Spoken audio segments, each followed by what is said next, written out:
Kia ora and hello friends, welcome back to the Restoring Connections podcast. My name is Matthew Dawson. It is an honor to be here with you.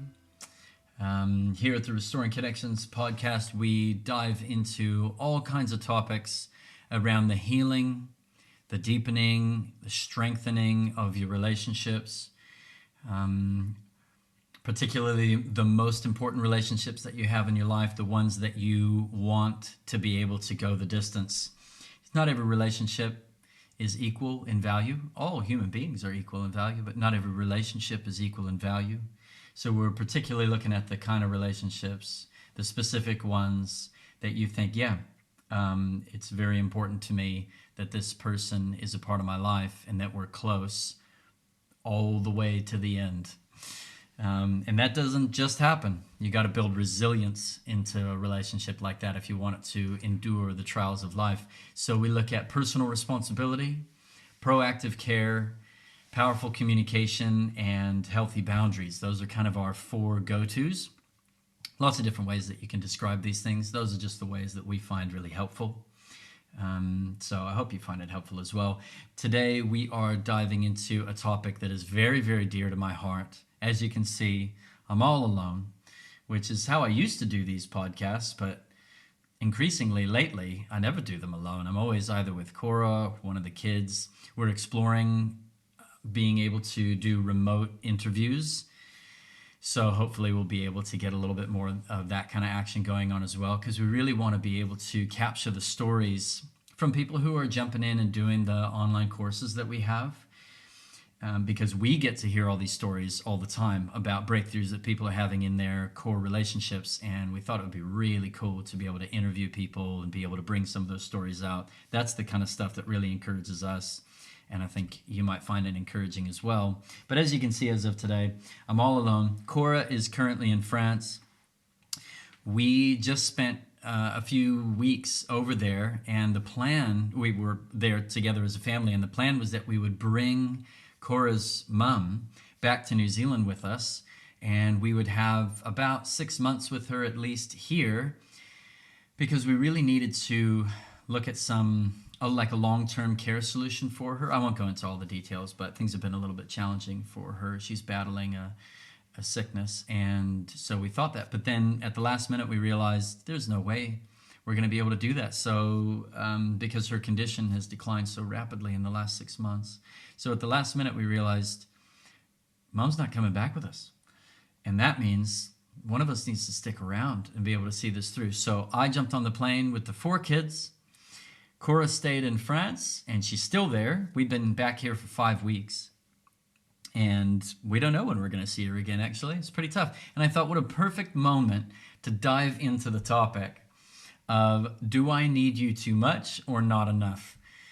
Because here we are, this is a perfect moment for this, because when you think about the needs that we have in a close relationship, that kind of, that make the relationship work, the meeting of certain needs, and that's how we move forward, that's how we stay connected. Cora's over there, I'm over here. Well, let's just cut right to the chase, shall we? Physical touch, number one love language for this guy. So, it's not rocket science. Tough times. It's tough times in this household. There's not a whole lot of physical touch going on in my life. That is for sure.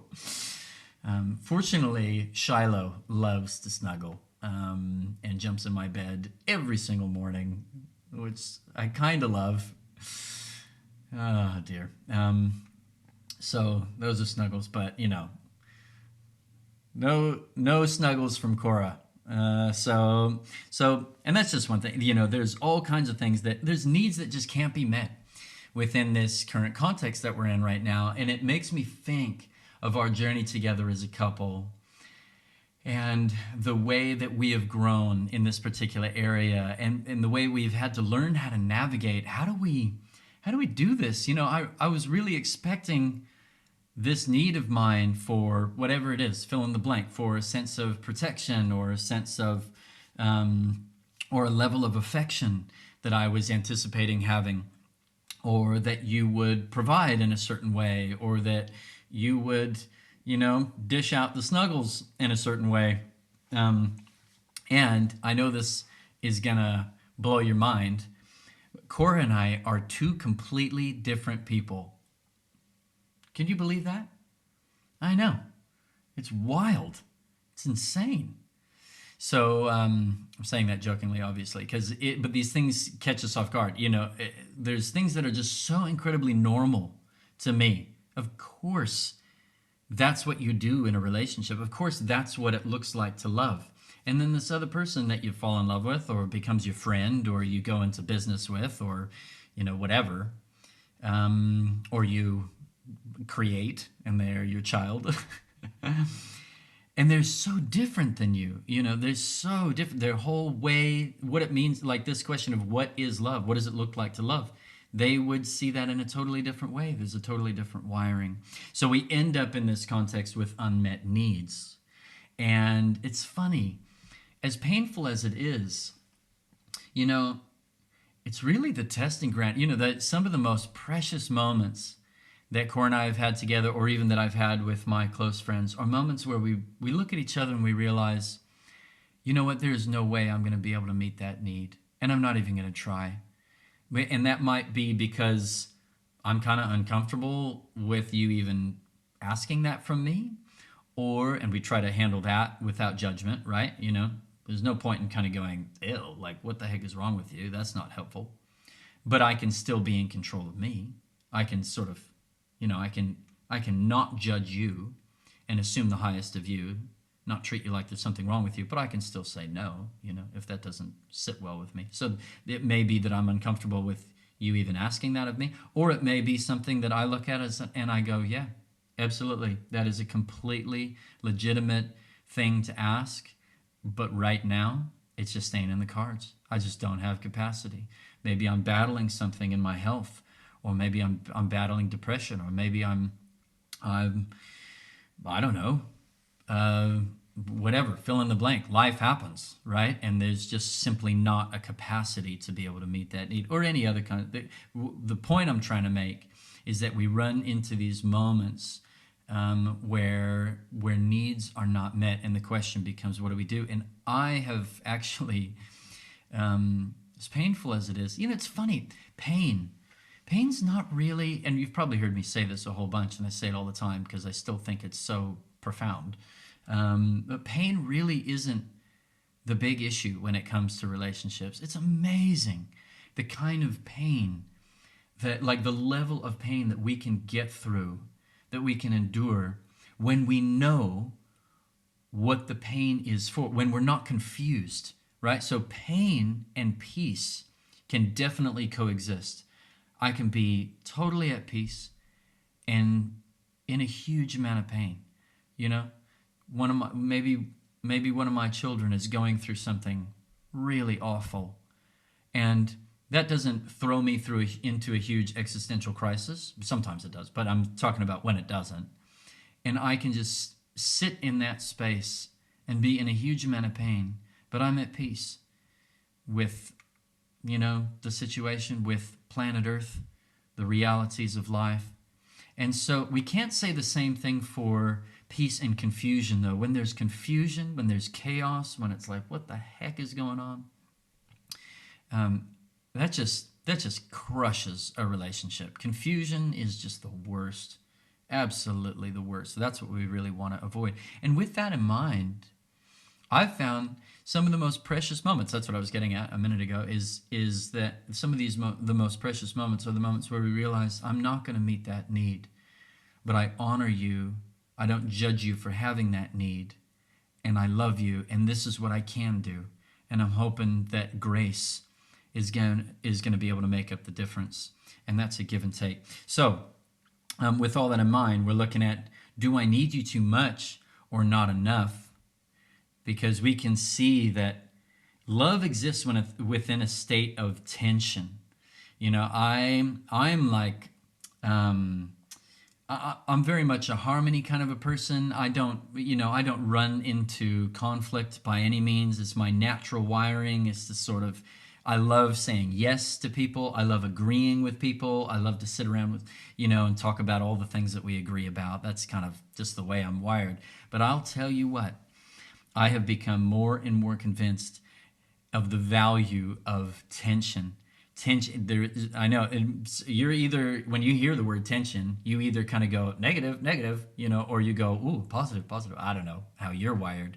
For me, tension is like, the connotation is very negative, but it's shifting because I'm realizing that healthy relationship, healthy love necessarily exists within a state of tension. As soon as you say, you matter and I matter as well.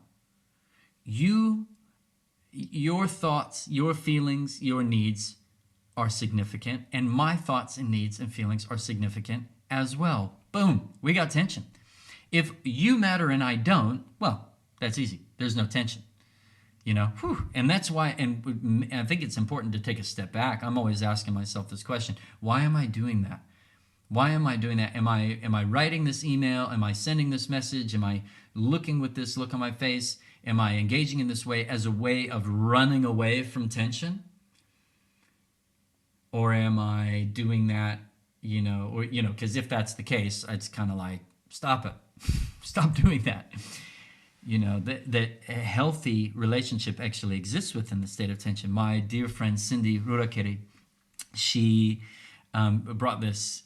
She shared something with a group of us one time down at the marae, not too far from here, around how the body, if you imagine the body walking, anybody's body, your body, my body, walking requires this tremendous amount of tension in the body. At any given moment, there's all this tension between bones and muscles and ligaments, and without that tension, you're just a lump. That it's actually everything. Even me speaking right now, there's all this tension between muscles, and so the question becomes, okay, how do we get that right? Because of course, too much.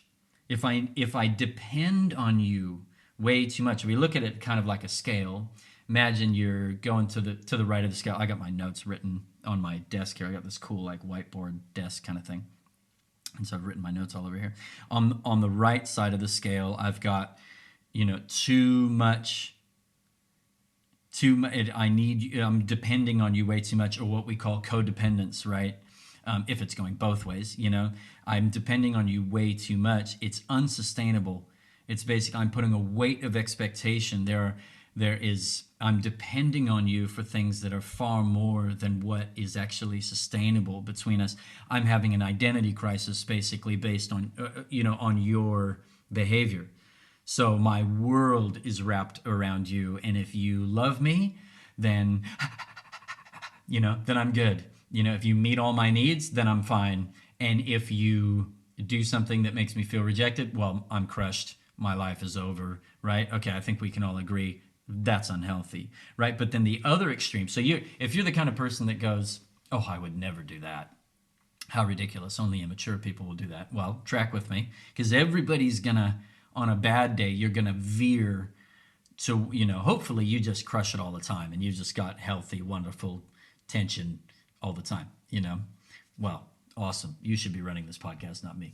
But the rest of us in humanity, we're all gonna naturally gravitate, depending on your wiring, your experiences, your culture, your personality. You're gonna, when in a moment of weakness and challenge, one of these is gonna be more tempting. So if you look at that and go, I would never do that. Well, because I'm saying that because that's me. I would look at that and I don't typically. I lean, personal responsibility is generally speaking is a strength of mine. I usually, when something's going wrong, I internalize that. It's not natural for me or tempting to me to blame the people around me. It's usually my challenge is more the opposite. I usually blame myself, right? I think there's something wrong with me. So then the other extreme, which people like me are going to more typically veer towards, or certainly find it more tempting, is the other extreme of I don't need you at all. I become numb. I'm unaffected as a way of dealing with my disappointment in you, because disappointment is awful. So how do we medicate disappointment? Well, get rid of hope, right? Because you can only experience, my dad taught me this, you can only experience disappointment, in proportion to the level of hope in your life. And so that's why, just get rid of hope and you get rid of disappointment. Well, yeah, I guess that's kind of true. But is that the way you want to live your life? You're going to struggle to have any meaningful connection with anybody, right? Because you're going to go numb. You're going to go unaffected. You're going to say, whatever. I'm not affected by you. I'm detaching myself.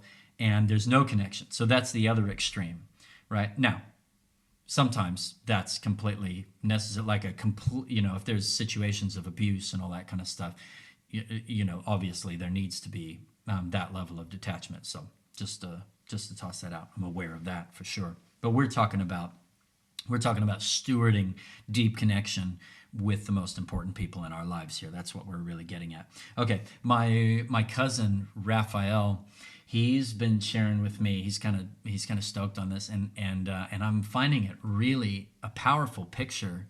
I don't know where he got it from. Maybe he came up with it. I don't know. But the idea is, you got two candles, and they're distinct, but the flame is connected, right? So you got two candles, sort of, starting from two different points, but the tips are together, and the flame is one. And it's like, yeah. Come on, it's a little cheesy, but hey, I love cheesy stuff, and it works. It's a powerful picture, because what we're saying is, we're not looking at individuals being two halves that then become whole when they form a relationship with each other, a friendship, partnership, and we say this kind of stuff. You complete me, right? Yeah, garbage. That's a terrible foundation for a relationship. No, I don't. I don't complete you. It's a really cool romantic thing to say, but that's going to be disastrous. Am I still going to complete you when I'm at my lowest, when I'm a complete jerk, when I don't know up from down, when I'm struggling, when I'm depressed? Do I still complete you? Probably not, right? So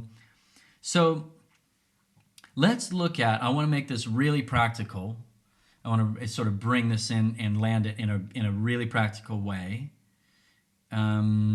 There's straight, and then from one of the books of the new, from like when we're talking about the Bible, we've got the older bit that's before Jesus was around, and then we've got the newer bit.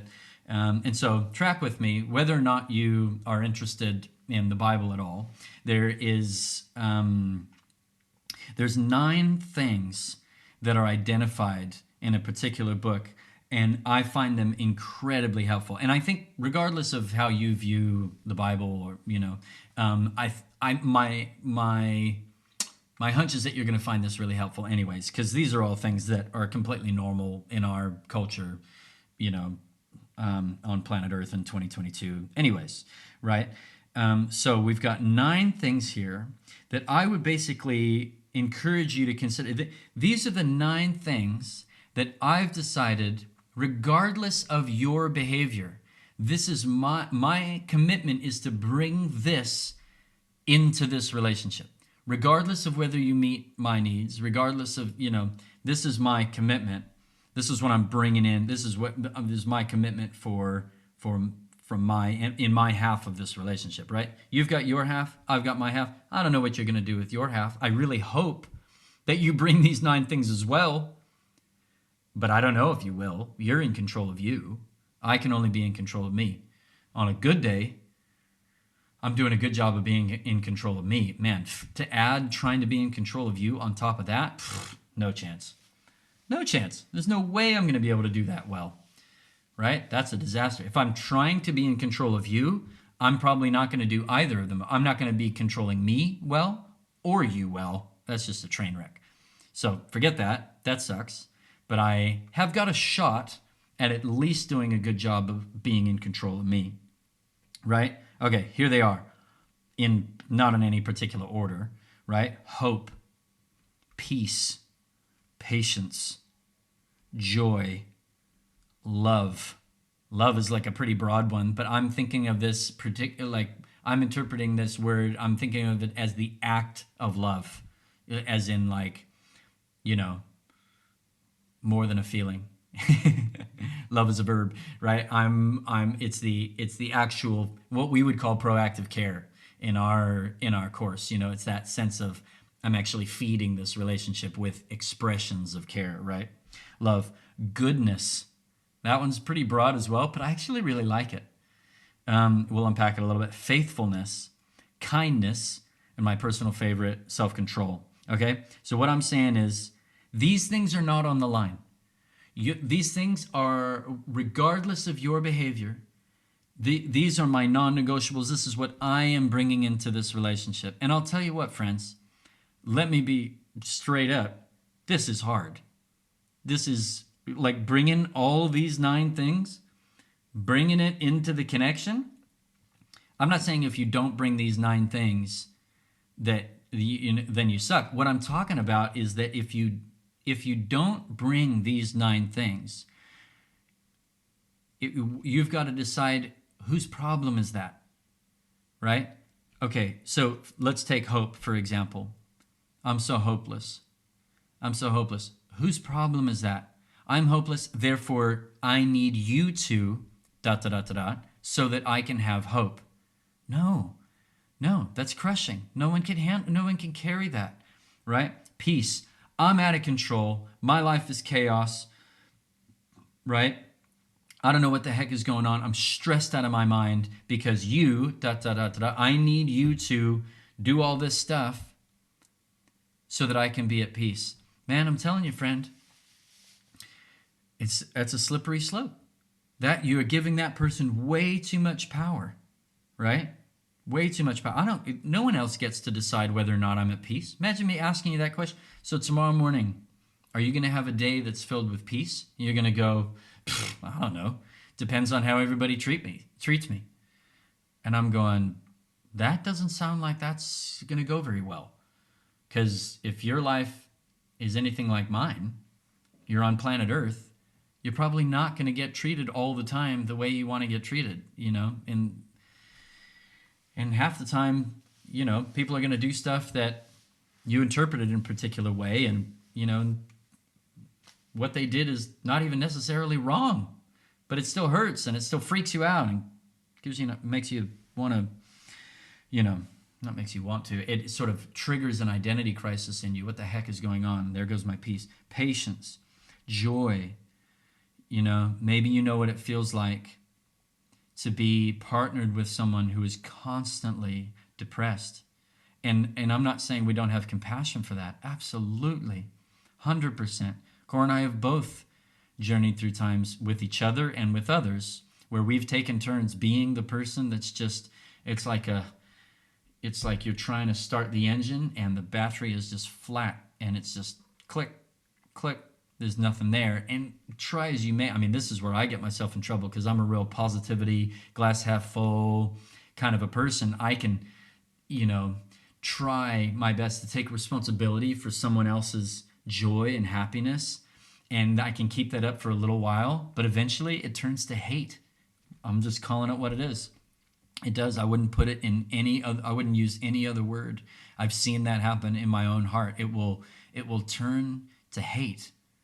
Right? Because I get exhausted and then I blame you, because all of my constant effort to try to make you happy, it's not going to work because you've got to take responsibility for this relationship between us to be healthy. It doesn't mean I don't have compassion for you. Absolutely. But I'm not going to try to fix you. I'm not going to try to give you joy. I'm not going to try to make you good. Right? Goodness. I love this one. We have phrases like, you make me a better person, right? What's that song? I like me better when I'm with you. It's cute. It's cute. Careful. That's all I'm saying. That's, I would treat that pretty carefully. You make me a better person. I'm kind of like, yeah, you bring out the best in me. I'm cool with that. Language is powerful. I'm a bit of a words guy, so I like to kind of dissect, the language that we use. You bring out the best in me. Yeah, that's cool. That's cool. You make me a better person. I don't know. I just think, I'm not saying it's absolutely wrong. This is just preference for mine. All I'm saying is you got to sniff around that. What's going on underneath that? Because I'll tell you what, I want the people who I'm close to take responsibility for their own goodness. I don't want their goodness. I don't want their being a good person to depend on me and my behavior. That doesn't sound like any fun at all. Because I know me. I'm like, do not anchor your entire life around me. Man, I know me. Trust me. You do not want to anchor your whole life around me.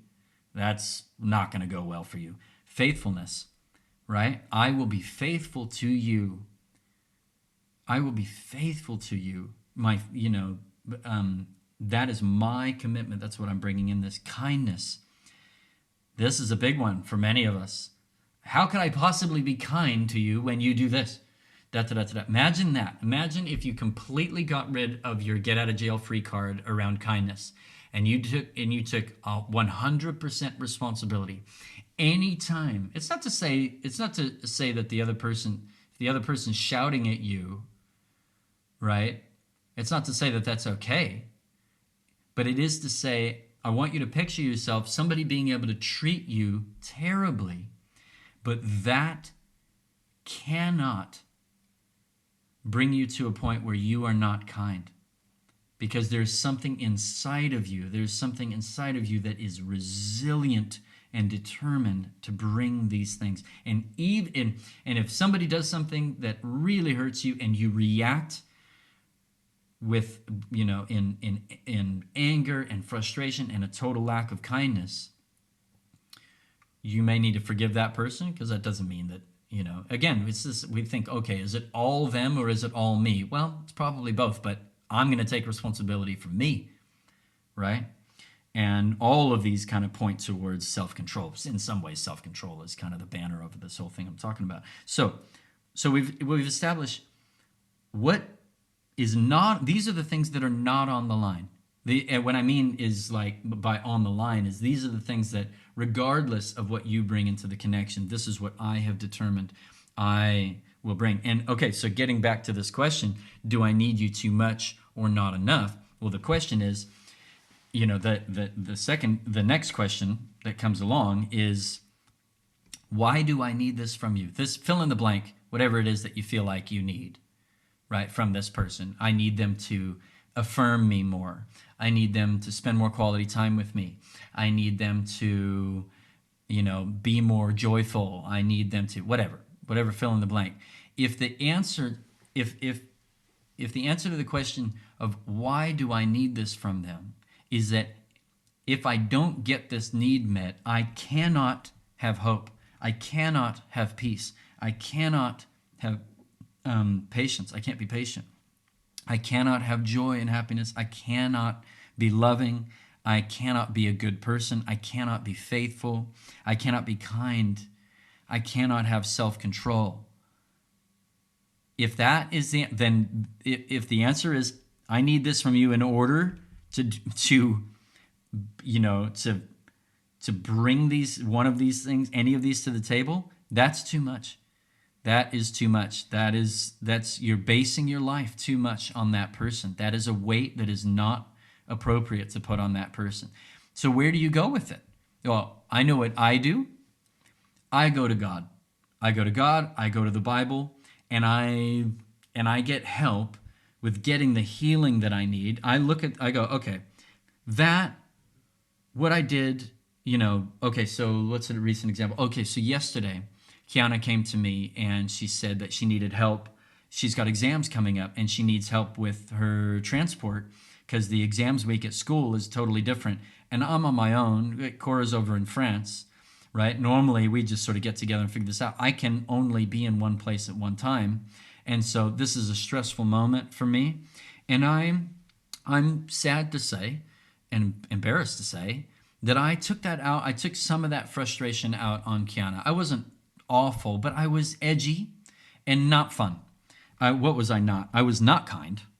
I wasn't very patient. and I was not very peaceful. Neither was I very hopeful about the situation. Okay, so wow. Now I look at it, I'm like, man, that was worse than I even thought. So what do I do with that? That's the question. I stuffed it up. I didn't bring this into the connection. Where do I go with that? And I'm training my mind to take responsibility for that. I'm getting rid of my get out of jail free card, right? Because there's a part of me that wants to point to everything else that I can blame, right? Oh, well, it's this situation. Cora's not here, and so da-da-da-da-da, and it's that, and there's not enough money, and how the heck am I, right? And you should have told me 2 weeks ago, and all this kind of stuff. And, to be fair, a little more proactive communication might have been helpful. But then again, I've got the school calendar, right? So I didn't look closely enough at it.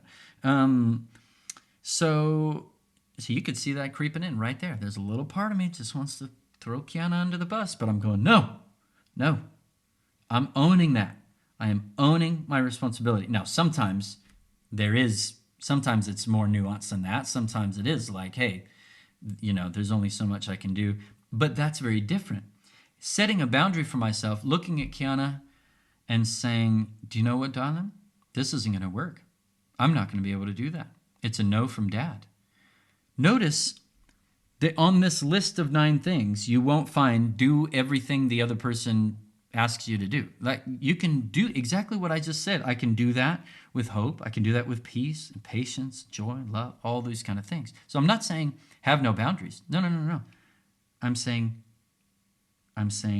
embody these things no matter what. And when you don't, and you won't, when you don't, take responsibility for it. So what I do, I go, gee, that's weird. Because I'm a pretty good guy. I got a connection with God, right? And I am I believe in that God is made up of the Father and the Son and the Holy Spirit. I got the Holy Spirit in my life. So I'm thinking, gee, that's weird. Why would somebody who's modeling their life after Christ, is filled with the Holy Spirit, do something that's really unkind, right? That's a little odd. So I don't just go, oh yeah, well, that is what it is. That's life. I go, no, that's weird. And I'm weird. Thank you, Nicholas Howard, my friend. He's given me this. It's not that you're weird, but that was weird. I really love that language. Okay, it's not that I'm weird, but that was odd. That's not right. And I'm going to get to the bottom of that. And so I did. I got to the bottom of where was that frustration come from. Had to do with something that had happened about an hour and 15 minutes before in a conversation with somebody else that there was unresolved, and I was a bit angry, really. That was just maybe frustrated is a better word. There was some frustration there about something somebody else did, and I took that out on Kiana. So straight away the next that night, last night, knock on Kiana's door. And I'm making it right. And I'm saying, hey, let me be honest with you. This is what took place. This is where that was actually coming from. I don't think I was very fun, in that conversation. And I'm owning that. You deserve better than that. I'm committed to being peaceful, hopeful, patient. And I dropped the ball and I'm sorry. Please forgive me. I'm working on it. Right? And of course, she looks at me with this beautiful, gorgeous smile and says, I love you, Dad. I forgive you. Thanks. Thanks, because, yeah, you were much fun. I love it when my kids are honest with me. Okay, so these things are not on the line. So that's a bit of a grid, because often people are asking the question, do I need this person? Am I too dependent? Well, if the answer is, I can't be one of these 9 things, this can't come out of my life unless you meet these needs. Yeah, that's too dependent, right? Well, what about the other way? Okay, I'm completely cutting myself off from you if you're the other way, right? If your temptation is to go the other way. I'm numb, I'm unaffected. You can't hurt me. I'm filled with hope. I'm filled with peace, filled with patience, joy, but love. You can cut yourself off, be unaffected, and kind of tick all these other boxes, kind of nail it, but love, it ain't going to work. for you to be actively investing love into the connection. You can't do that when you're numb. You can't do that when you're unaffected. Because loving, it's when you love somebody, even if the emotions aren't there, when you invest, and when you sacrifice something that's important to you for someone, you spend your money on them, you spend your time on them, you affirm them, you honor them, you think about them, and you hug them, and you kiss them, and you all those wonderful things. Your heart comes along, right? And so that's the one. That's the one that'll get you. That's me, right? Because I'm more of a my temptation isn't to sort of like blame somebody and go T-Rex on them. My temptation is to just go, okay, cut you off, see ya, don't need you, don't want to be affected by you anymore. And that's what I gotta watch, because I can feel it. I can feel it when it starts creeping in, that numbness, and it's just like, go away. I think I'm a 3, I think, on the Enneagram, and then I'm pretty sure that means I go to the 9 in an unhealthy moment, which is the unhealthy 9 is basically that, everything I just described. I'm an Enneagram ignoramus. I don't have Cora here to keep me on the straight and narrow, so I apologize if I totally got that wrong. Okay, so these things are not on the line. Then, okay, I'm bringing this home now. So you might be thinking, okay, Matt, well, what is on the line? Surely this person's behavior, like I'm just going to completely, it sounds exhausting. I'm just going to bring all this awesomeness into the relationship, no matter what, even if they're terrible to me. Okay, now, of course, yes, there is something on the line. What is on the line is trust. Trust the feeling and trust the action. That is what is on the line, right? So I can still bring all this awesomeness, all these 9 things into this relationship, but I am managing, based on your behavior, I'm managing the trust levels between us. When I say trust the feeling, that means how close I feel to you, how confident I am, right? Trust the action is the choice to actually actively trust someone. So you've probably heard me say this before. It's the most helpful way I can put it. Okay, when I go rock climbing with my brother Paul, do I have the feeling towards the rock climbing gear? No. I've only been about 4 times, and it's terrifying for me. I don't like it, right? It's not a good feeling. But do I have the action of trust? Yes. Even though the feeling isn't there, I strap myself in, I look at my brother Paul, and he's got a big smile on his face, and he's like, yep, we're not going to die. And I'm like, okay, cool. The scariest thing for me by far is when he's climbing and I'm holding the rope. My brother Paul is like one of the most lovable people on the planet. And if I was in some way responsible for his doom, it would be hard. It would be hard to carry on.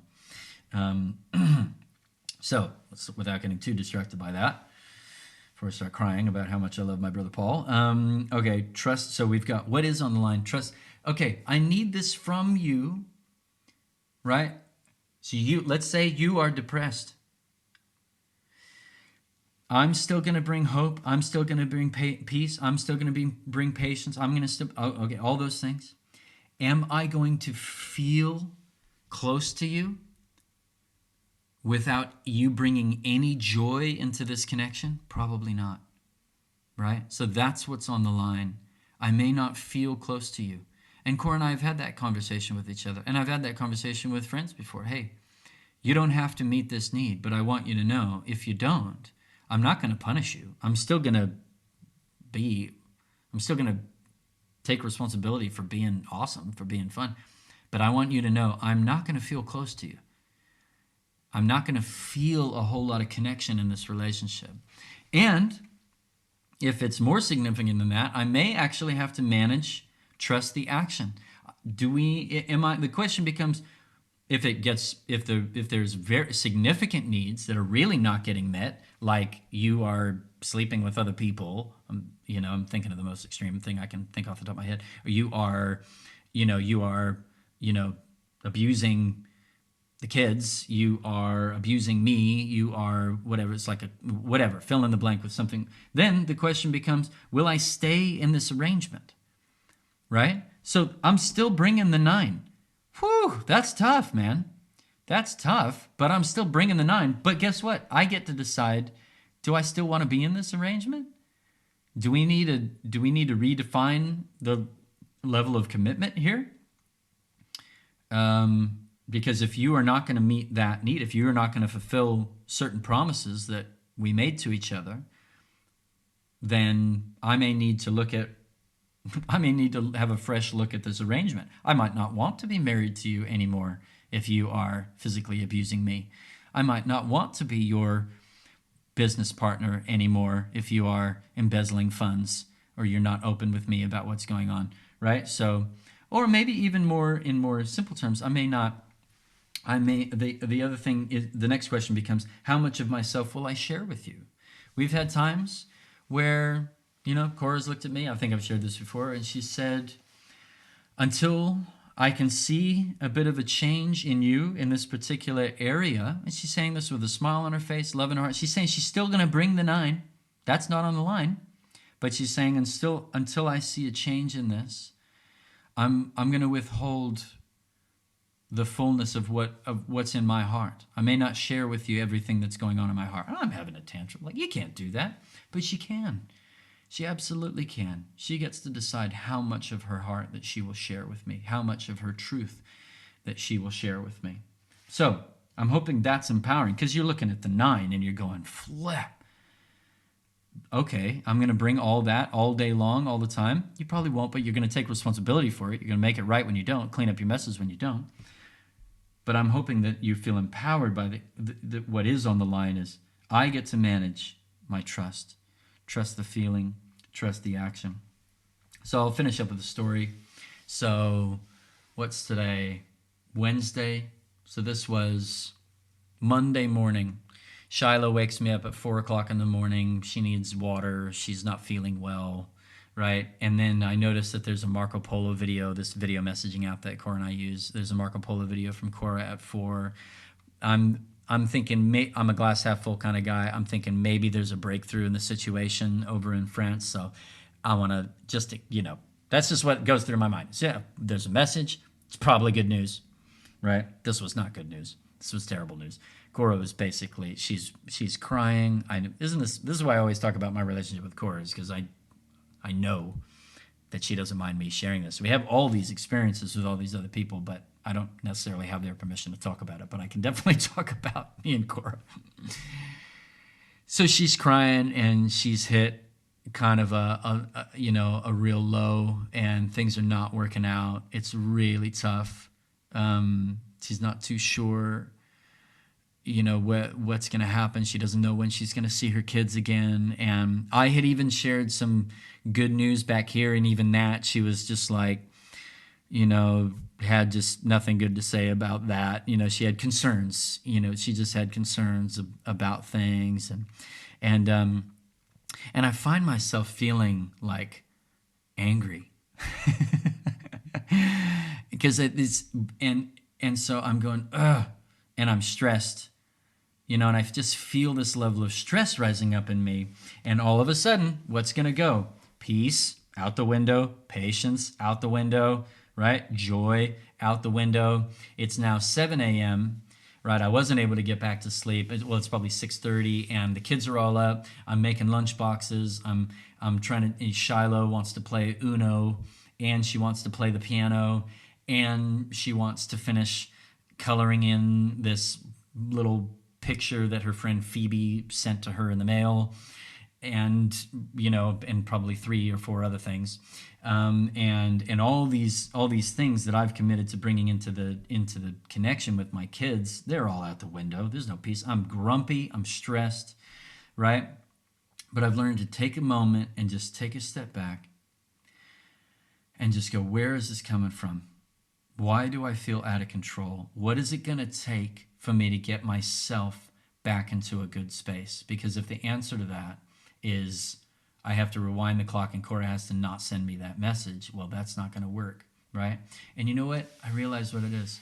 it's this creeping thing again that I feel responsible for her happiness. It's my brand, that I go to, that I got to really watch. We've all got stuff that we've got to watch, and that's what I've got to watch. And so I just coach myself through I just go, I'm not responsible for her happiness. And then because I'm an Enneagram 3, I just say this out loud because it's true. That's what makes it's not just some positive vibe thing. What makes it powerful is that it's true. I'm not responsible for her happiness, right? And I look at what I've done. I'm back here. I've got the kids on my own. And I just pause for a minute and I just ask myself the question, have I done enough? Have I done enough? And I say to myself, yeah, absolutely. Yes, I have definitely done enough. I have done my best.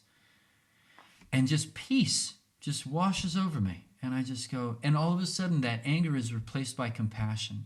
And I'm just feeling for Cora and what she's going through, right?